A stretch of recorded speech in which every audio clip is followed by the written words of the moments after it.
할렐루야. 오늘 또 예배 자리에 나오신 사랑하는 성도 여러분들을 사랑하고 축복합니다. 오늘 하나님의 말씀은 출애굽기 20장 4절에서 6절까지의 말씀이 되겠습니다. 출애굽기 20장 4절에서 6절까지의 말씀 우리 함께 합독하시도록 하겠습니다. 너를 위하여 새긴 우상을 만들지 말고 또 위로 하늘에 있는 것이나 아래로 땅에 있는 것이나 땅 아래 물속에 있는 것에 어떤 형상도 만들지 말며 그것들에게 절하지 말며 그것들을 섬기지 말라.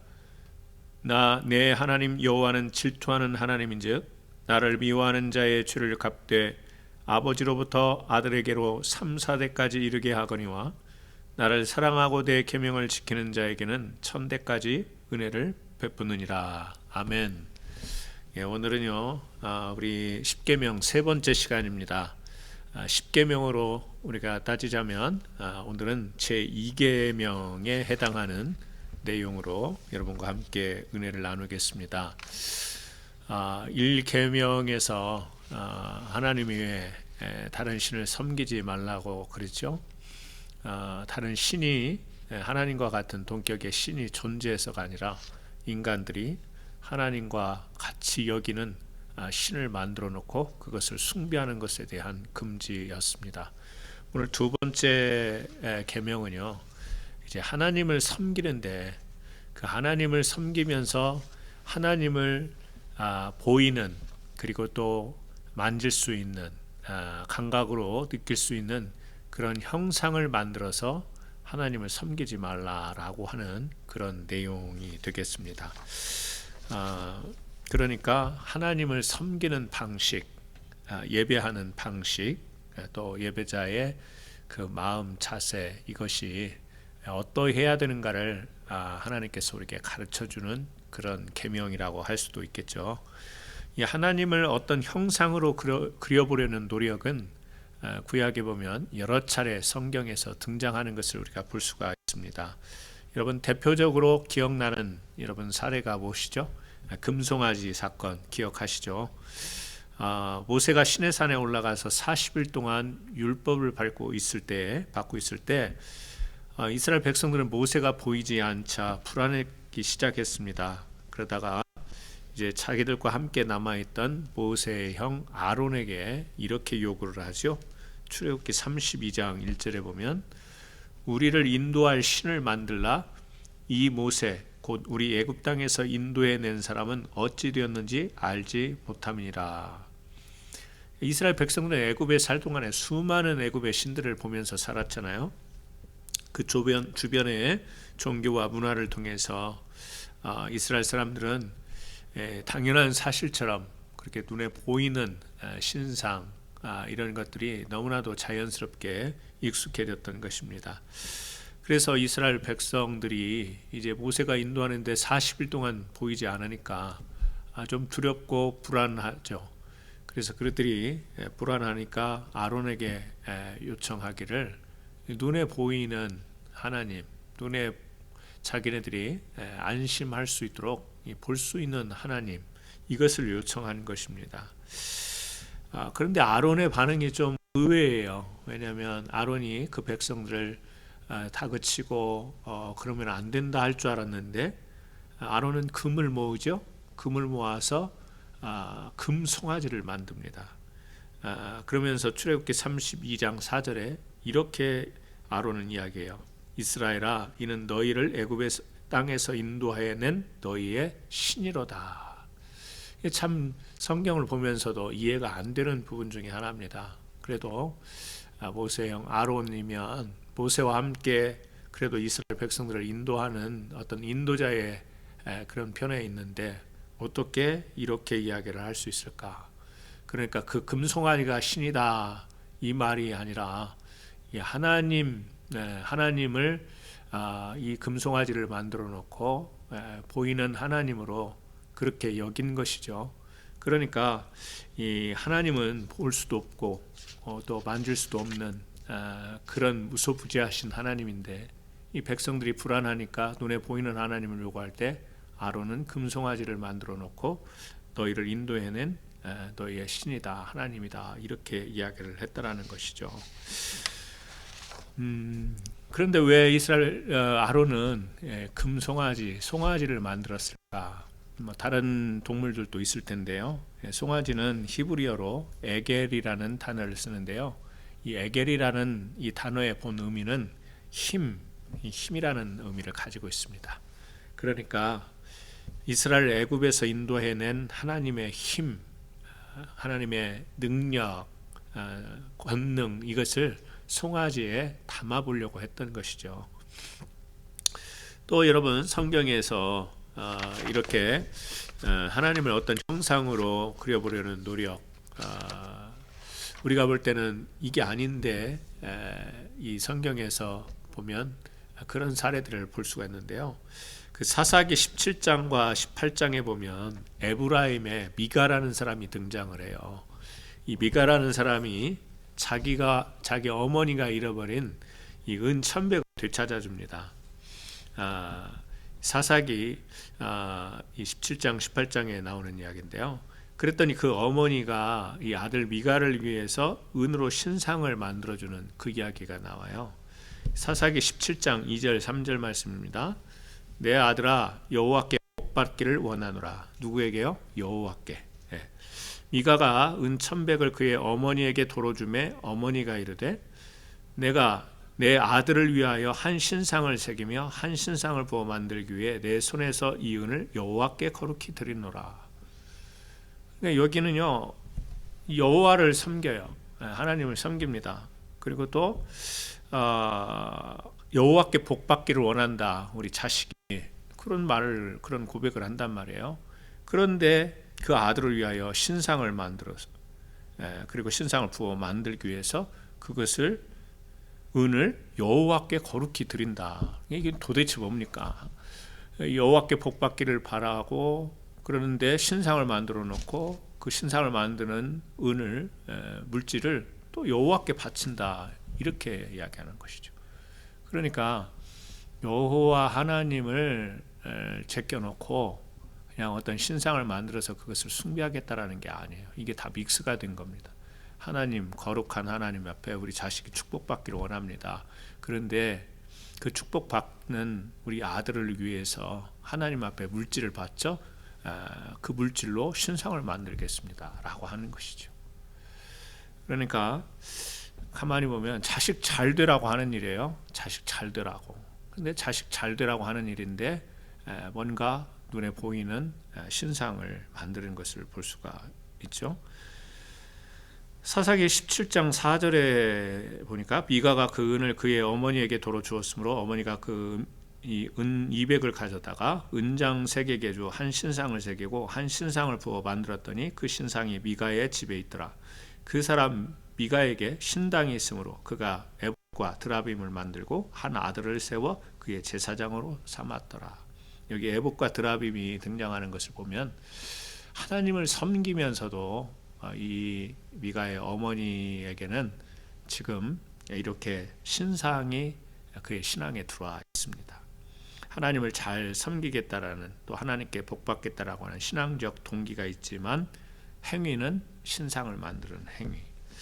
결국에 사람의 욕심이 반영된 거 아니겠습니까?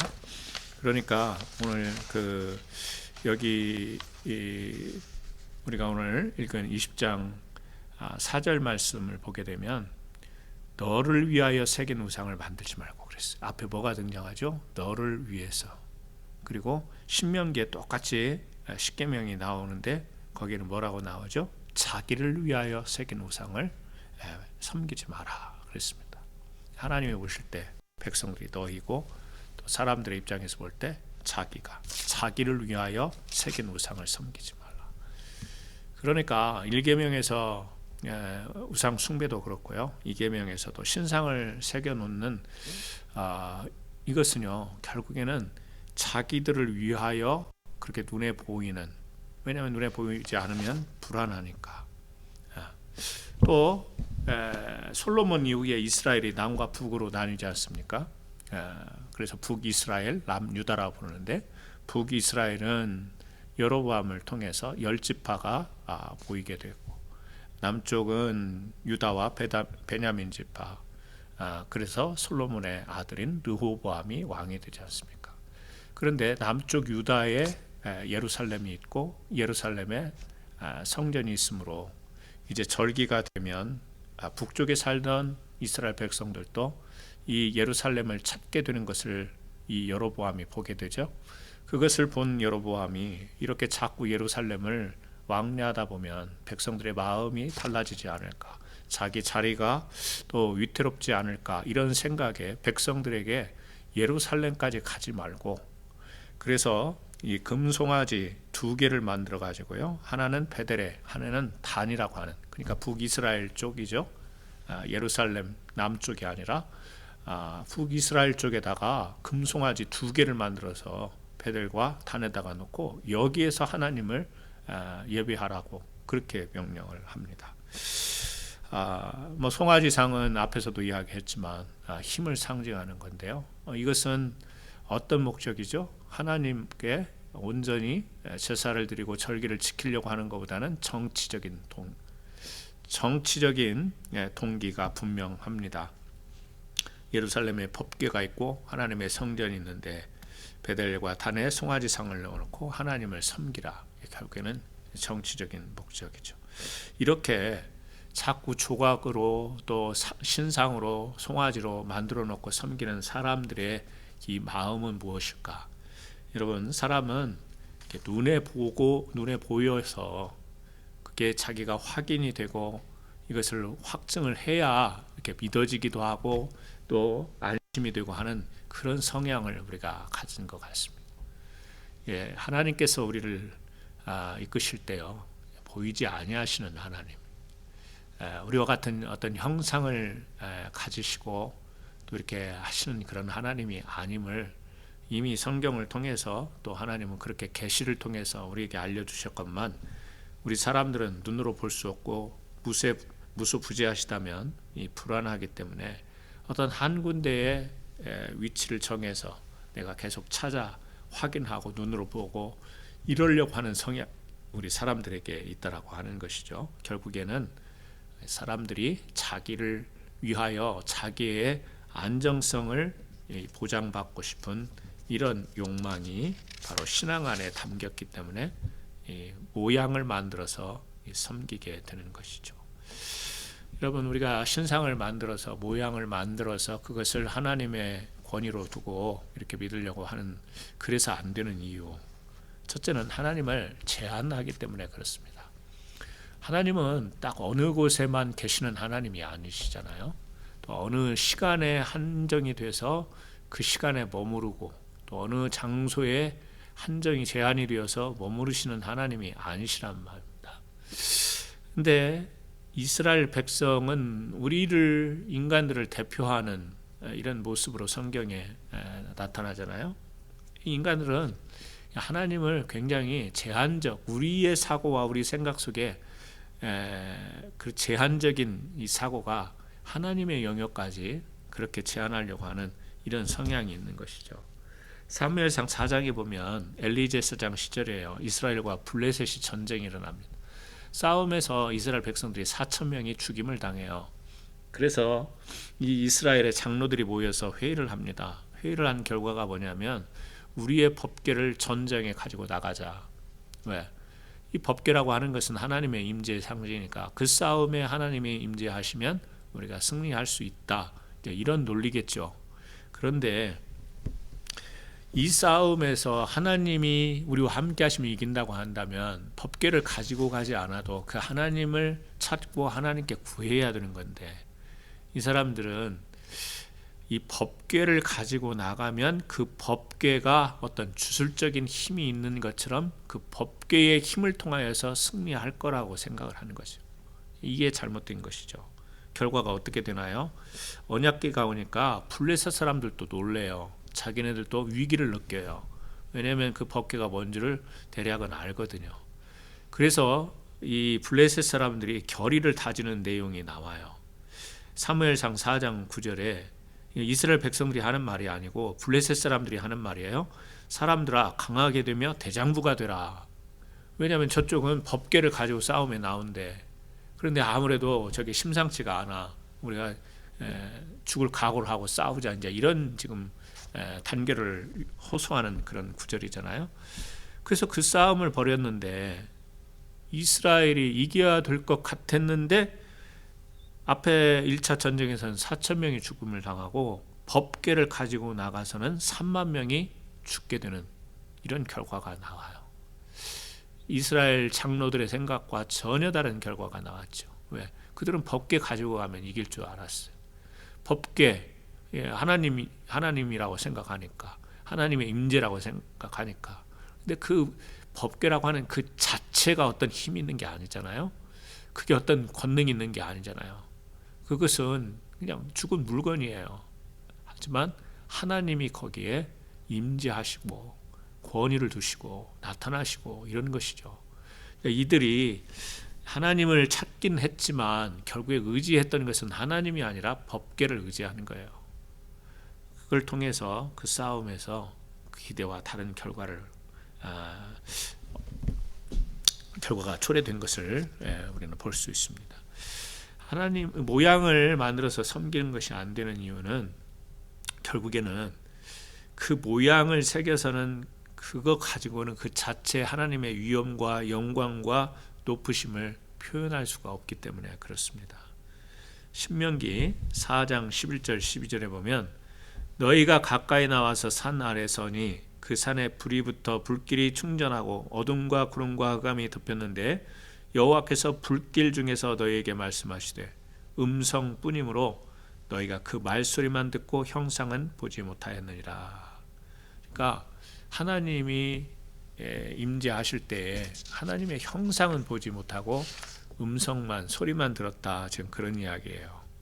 또 신명기 4장 5절 16절에도 불길 중에서 너에게 말씀하시던 날에 너희가 어떤 형상도 보지 못하셨은즉 너희는 깊이 삼가라. 그리하여 스스로 부패하여 자기를 위해 어떤 형상대로든지 우상을 새겨 만들지 말라. 남자의 형상이든지 여자의 형상이든지. 이걸요 말씀하시는 거예요. 그러니까 형상대로 우상을 새겨 만들지 말라. 남자의 형상이나 여자의 형상을 만들지 말라고 하나님 계속 이야기를 하십니다. 형상이라고 하는 것, 우리가 보지 못해도 하나님의 크심, 능력, 영광은 말씀을 통해서 이미 우리에게 주시는 것들입니다. 이사야서 40장 18절에서 20절에 이런 말씀을 합니다. 그런즉 너희가 하나님을 누구와 같다 하겠으며 무슨 형상을 그에게 비겠느냐. 우상은 장인이 부어 만들었고 장색이 금으로 입혔고 또 은사슬을 만든 것이니라. 궁핍한 자는 거제를 드릴 때에 썩지 아니하는 나무를 택하고 지혜로운 장인을 구하여 우상을 만들며 흔들리지 아니하도록 세우니라. 사람들이요 자꾸 뭘 만들려고 해요. 그리고 그 앞에 가서 하나님처럼 숭배하려고 하는, 하나님이 이게 아니라는 거예요.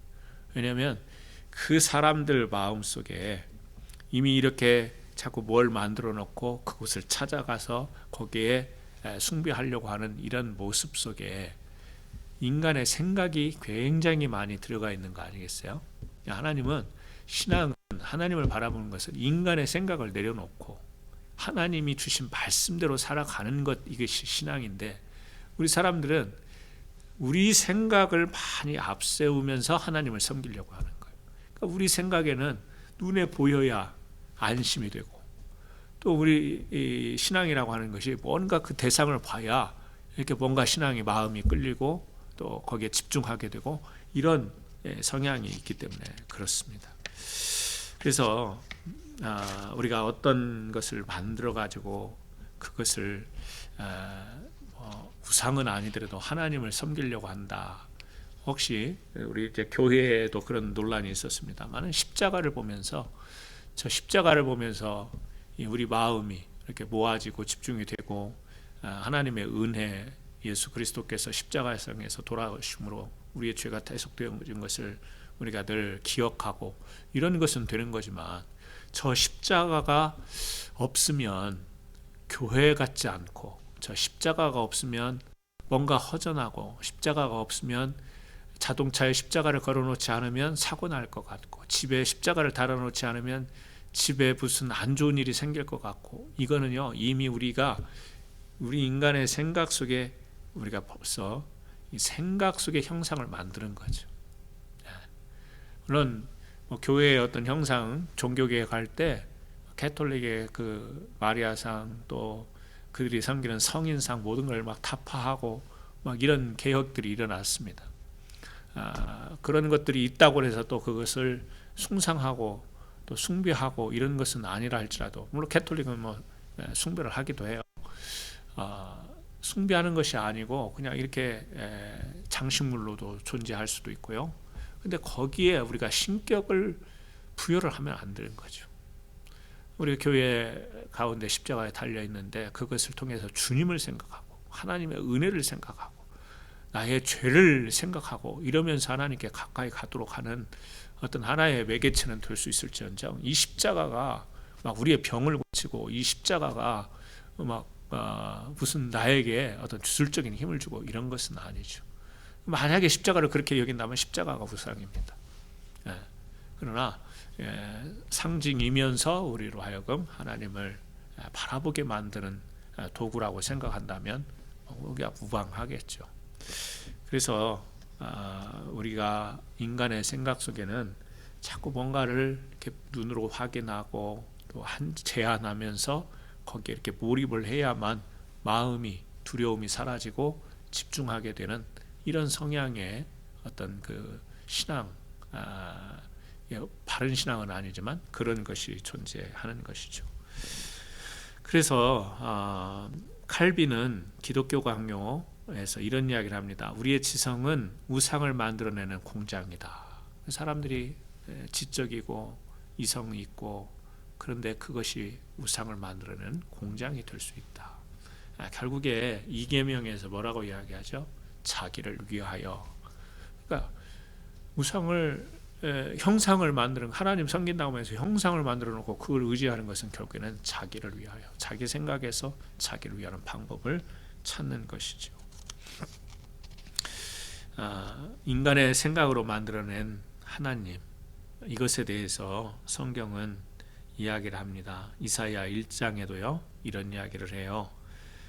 하나님께 열심히 이스라엘 백성들이 번제를 드리고 월삭을 드리고 성회를 드리잖아요. 그런데 그것을 하나님이 짐으로 여긴다, 이렇게 말씀을 하세요. 아니, 하나님께 예배하는데 예배를 받으신 그 하나님이 그게 짐이 된다, 이런 이야기를 해요. 왜 그렇죠? 사람들은 열심히 제물을 가져다가 제사를 드리고 하나님께 제사 예배를 드리는데 왜 하나님이 그걸 짐으로 느껴요? 왜 그러냐면 행위는 하나님을 예배하는 행위지만 그 마음은 자기를 위하고, 그 마음과 행동에는 하나님에 대한 순종과 자비와 사랑이 없는 거예요. 다시 말하면 긍휼과 공의와 정의를 행하지 않으면서 하나님께 예배하는 행위가, 하나님은 이건 짐이다, 이렇게 하나님이 말씀하시는 것이죠. 결국에 하나님을 섬길 때 우리의 생각을 내려놔야 됩니다. 우리를 위하여 이 신앙 행위가 이루어지는 것들을 내려놔야 됩니다. 온전히 하나님께로 향할 수 있는 그 신앙이 되어야 되는데, 이게 사람이 말은 쉬워도 쉬운 것 같지가 않습니다. 그래서 성경 여러 곳에서 그런 이야기를 해요. 너희가 손을 펼 때 내가 내 눈을 너희에게 가리고 너희가 많이 기도할지라도 내가 듣지 아니하리니. 왜냐하면요, 그 손에 피가 많기 때문에요. 하나님께 손을 들고 기도하고, 그런데 하나님이 듣지 않고 눈을 가리신대요. 왜? 그 손으로 나쁜 짓을 하거든. 고아와 가부는요 약자들인데 그들의 것을 빼앗아 가거든. 그러면서 하나님 앞에 와서 기도하고 하나님께 한다라는 것은 그 예배 행위가 하나님을 위한 것보다는 그 근본적으로 삶 속에서 착취하고 억압하고 했던 행동을 보면 다 자기를 위한 것이거든요. 그러니까 하나님을 섬기는 것도 결국에 하나님은 이게 나를 위하여 예배드리는 게 아니라 자기를 위하여 예배하는 것 같다, 부담되고, 그래서 눈을 가리고 듣지 않고 그렇게 하시겠다라는 이야기 아니겠습니까? 그러므로 오늘 우리가 이 계명을 통해서는, 물론 여기에서는 우상으로 나오고 하나님을 어떤 형상으로 만들어서 섬긴다 이야기지만, 실제 이 계명 속에 담겨 있는 의미는 뭐냐면 나를 위하여 갖는 섬기는 행위, 나를 위하여 신앙생활의 모습, 이것을 한번 점검해 보라는 이야기죠. 정말 생각과 마음을 다하여 하나님을 섬기는가? 아니면 내가 불안하니까? 아니면 내 자식이 잘 되기 위하여? 아니면요, 내가 어떤 그 상황, 정치적인 상황에 어떤 수단으로, 도구로, 이용거리로 신앙을 활용을 한다면, 이용을 한다면 그것은 우상숭배가 될 수 있다. 지금 그런 이야기를 하시잖아요. 하나님이 인간을 너무 잘 아십니다. 우리 사람들의 속을 너무 잘 아십니다. 기도하는 것 같고 예배 드리는 것 같고 교회에 열심히 다니는 것 같지만 누구를 위하여? 자기를 위하여. 다 자기를 위하여. 하나님, 사람은 뭐 속을 수 있지만 하나님은 속지 않으시죠. 이미 이스라엘 백성들을 통해서 그런 이야기를 하시는 겁니다. 야, 자기를 위하여 신앙생활 하지 마라. 온전히 하나님을 예배하고 그 하나님의 베푸시는 자비와 긍휼, 사랑을 입고 너희도 세상에 나가서 신앙인답게 긍휼과 정의와 공의를 행하면서 살아라. 그것이 신앙이다라는 것을 다시 상기시켜주는 말씀으로 우리는 이 말씀을 받아야 되겠지요. 이런 우화가 있어요. 코끼리가 정글 연못에서 몸을 담그고 이제 목욕을 하고 있는데 그 연못가에 생쥐 한 마리가 나타나 가지고 이 코끼리에게 말을 겁니다. 코끼리야, 좀 밖으로 나와봐. 이야기합니다. 코끼리가 귀찮아서 왜? 그랬더니 이 생쥐가 할 말이 있으니까 나와봐. 계속 그렇게 채근댑니다. 코끼리는 할 말 있으면 그냥 거기에서 하지 왜 자꾸 나오라고 그래? 근데 생쥐는 계속해서 글쎄 나와봐. 나오면 말할게. 그래서 어쩔 수 없이 이 코끼리가 연못 밖으로 나오는 거예요. 그랬더니 생쥐가 그때 코끼리에게 말합니다. 나는 혹시 네가 내 수영복을 입고 있는가 해서 라고 말을 했다라는 거예요. 우화입니다. 우화죠. 이 우화를 빗대서 멜로라고 하는 예수의 신부가 한 말이 있어요. 이 사람이 무슨 이야기를 하냐면요, 우리가 하나님을 이해하는 것보다 코끼리가 주의 수영복을 입는 것이 더 쉬울 것이다. 하나님을 이해한다라는 것이 쉽지 않다라는 이야기예요. 하나님을 안다라는 것이 어렵다라는 것이에요. 근데 하나님이 막 복잡해서 어려운 게 아니라 여기서 어렵다라고 하는 이야기는 무슨 의미냐면 우리 생각이 너무 가득 차서 하나님을 아는 게 어려운 거예요. 막 성경이 어렵고 하나님이 하신 말씀이 어려워서가 아니고 우리 생각이 너무 많다 보니까 하나님이 이해가 안 되고 하나님께 순종을 못하고 하나님께 굴복하지 못하는 거예요. 하나님이 어려운 거예요. 여러분, 하나님이 그렇게 어려우신 하나님이 아니에요. 우리를 지으신 하나님은요, 너무 간단하고 심플하게 말씀하시는. 근데 우리가 어렵게 느껴지는 것은 우리의 생각. 이렇게 믿고 이렇게 믿으면 불안이 사라지고 이렇게 믿으면 내가 잘 되고 자식이 잘 될 거야. 또 이렇게 되면 내 지위를 지킬 수 있을 거야. 정치적으로, 사회적으로 이용하는 하나님을 생각하면 너무너무 어렵습니다. 여러분, 오늘 이 계명을 통해서 저는 여러분들이 하나님을 쉽게 여기라는 게 아니고요, 심플하게 굳건한 믿음으로 믿으시기를 주의 이름으로 축원합니다. 복잡하게 믿지 마시고요. 막 이것저것 따지다가 그 논리 속에 함몰되어서 도대체 아무것도 붙잡지 못하는 그런 이성적이고 지성적인 신앙 되지 마시고요. 하나님이 주시는 참 지혜로운 믿음의 소유자들이 되셔서 하나님이 하시는 말을 바로 알아듣고 바로 깨닫고 바로 분별력 있게 판단해서 그렇게 하나님의 뜻대로 살아가는 순종하는 사람들, 그런 사람 되기를 하나님은 원하고 계십니다. 사랑하는 성도 여러분, 그런 은혜가 저와 여러분에게 있기를 주의 이름으로 축원합니다. 아무쪼록 복잡한 시대, 풍요로운 지식이 넘쳐나고 사람들의 아이디어가 넘쳐나고요, 막 계산이 빠른 시대를 살아가고 있지만 이것이 우리 신앙에 하나님을 바로 아는 데 도움이 되었으면 참 좋겠지만 오히려 거꾸로 가는 것 같아서 안타깝습니다. 좀 복잡한 것을 내려놓고 우리의 생각을 내려놓고 말씀하신 대로 순종하며 나갈 수 있는 귀한 믿음의 백성 되기를 예수님의 이름으로 축원합니다. 기도하시겠습니다. 하나님 아버지, 오늘 거룩한 주일에 우리 사랑하는 성도들과 십계명 제2계명을 같이 살펴보았습니다. 너를 위하여 새긴 우상을 만들지 말고 라고 말씀하십니다. 우리가 하나님을 믿는다고 하지만 우리가 믿기 편한 방식으로 우리의 생각을 동원하여 그렇게 하나님을 형상화하고 또 그래야만 우리가 안심이 되고 또 그래야만 우리의 안위를 지킬 수 있는 것처럼 여겨 그런 잘못된 신앙생활을 하고 있지 않는지 돌아보게 하시고 오늘 우리의 모든 생각을 내려놓고 하나님이 말씀하신 대로 순종하는 삶을 살아가는 거룩한 믿음의 종들이 될 수 있도록 인도하여 주옵소서. 이 시대가 지식이 넘쳐납니다. 많은 그런 발전된 문명 속에서 살아가지만 오히려 이것이 우리의 신앙을 가로막는 장애가 되지 않도록 바른 분별력을 통해서 참된 지혜로운 신앙생활하는 귀한 믿음의 백성 될 수 있도록 우리 캔사스 한인 장로교회 모든 성도들을 지켜 주옵소서. 예수님의 이름으로 기도합니다. 아멘.